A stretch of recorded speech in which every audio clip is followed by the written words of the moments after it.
नमस्कार, मैं हूं Balsan. Welcome to stock market struggle to success.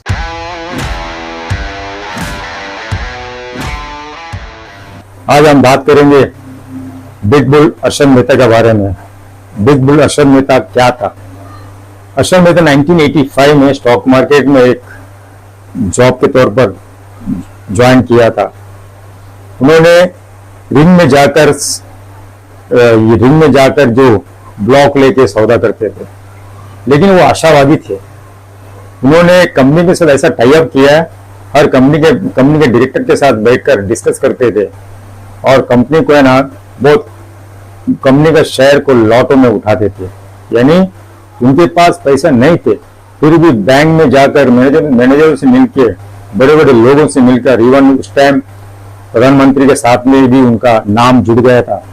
ऐसा भी बोला गया है कि उन्होंने प्रधानमंत्री को 1 करोड़ रुपए भी दिए हैं। ये सब उनका न्यूज में सब बोल रहे थे, न्यूज फैला रहे थे, लेकिन हकीकत में था। उन्होंने फॉर एग्जांपल मैं आपको बता रहा हूँ, मजदा लीजिंग करके एक कंपनी था, मजदा लीजिंग फाइनेंस लिमिटेड करके कंपनी था। उनका रेट था 1990 में 3 रुपए का रेट था। वही 3 रुपए का मजदा लीजिंग को अर्शद मेहता ने 1800 तक लेकर गया था। अर्शद मेहता 1800 कैसे लेकर गया आप बताइए? क्योंकि अर्शद मेहता क्या करता था, जो बंद पड़ा हुआ कंपनी को उठा लेते थे और ये भी देखते थे कि मार्केट में कितना शेयर है, लोगों के पास कितना शेयर है।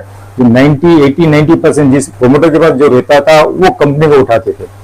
वो कंपनी को उठाकर उसको कहां से कहां लेकर गए थे। 1990 के टाइम में हम लोग भी अर्शद मेहता ऑफिस के बाजू में हम लोग भी जॉब करते थे। अभी अर्शद मेहता ने, बहुत लोग अर्शद मेहता को बोलते हैं कि कहते हैं कि अर्शद मेहता बहुत बड़ा स्कैमर है। सही है, स्कैमर है, लेकिन अर्शद मेहता स्कैमर नहीं था। लेकिन अर्शद मेहता ने स्टॉक मार्केट के हिस्ट्री में फर्स्ट टाइम तेजी लाने वाला बंदा अर्शद मेहता ही है। आप पिछले 1991 में जाकर देखिए बॉम्बे सेंसेक्स क्या था। अर्शद मेहता आने से पहले मुंबई बॉम्बे 1990 के टाइम में 800-900 सेंसेक्स था। आज देखिए सेंसेक्स 72,000 है। 5-6 साल में सेंसेक्स हिल ही नहीं रहा था। अर्शद मेहता आने के बाद जो सेंसेक्स 800-900 से लेके 2500 तक गया था। कैसे? अभी देखिए फॉर एग्जाम्पल मैं आपको बताया था, मजदा लीजिंग को उसने 1800 करके लेकर गया था, जो 9 रुपए का शेयर को 1800 किया था।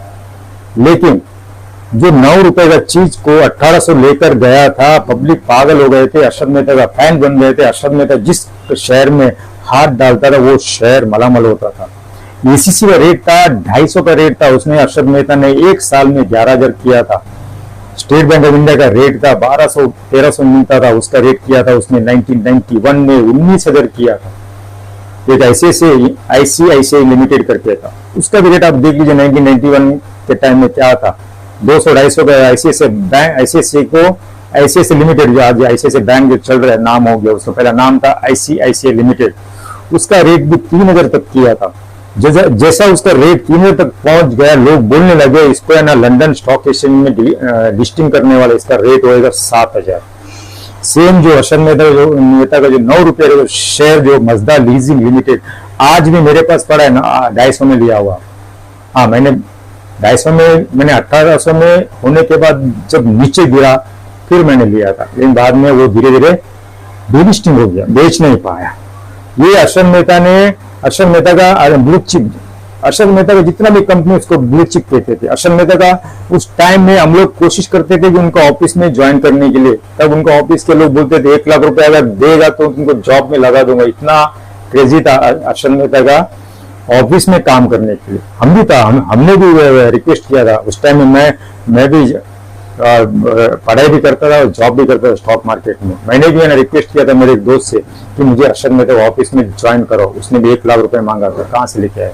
लेकिन अर्शद मेहता जिस चीज को टिप दिया है वो लोग मलामल हो गए। आपने शायद अर्शद मेहता के बारे में एक फिल्म दिया है, वो फिल्म में भी दिखाया है कि अर्शद मेहता ने एक लिफ्टमैन को चिट्ठी लिख के दिया था।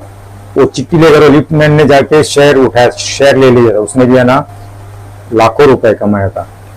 फिर अर्शद मेहता स्कैमर कैसे हुआ? अर्शद मेहता स्कैमर नहीं था, लेकिन अर्शद मेहता ने जो दिमाग लगाया था, जो जितना जो बैंकों के मैनेजर को पटा के रखा था, जो प्रोमिसर नोट से सिस्टम से उन्होंने सरकार को बहुत झोल डाल करके पैसा उसमें चीटिंग तो किया था। लेकिन बाद में सरकार ने जितना भी अर्शद मेहता से जो पैसा लेना था, अर्शद मेहता ने जितना भी बैंकों से लोन लिया था, फिर उनको सीज करके उनको ऑक्शन करके पूरा पैसा तो वसूल कर लिया।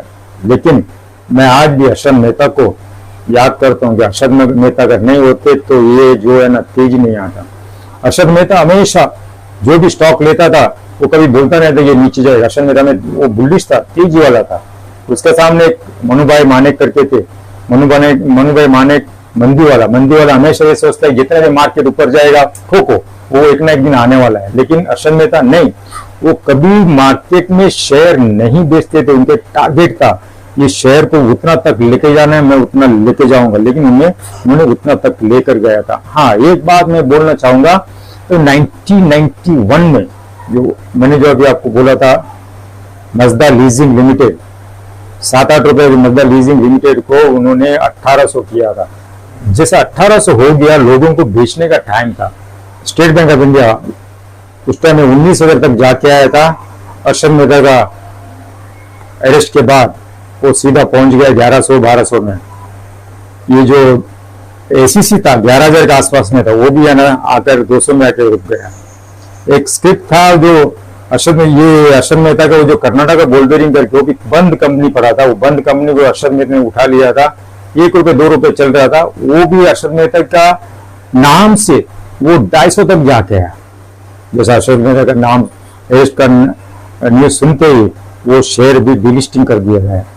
ऐसे कितने सारे शेयर्स थे अर्शद मेहता का।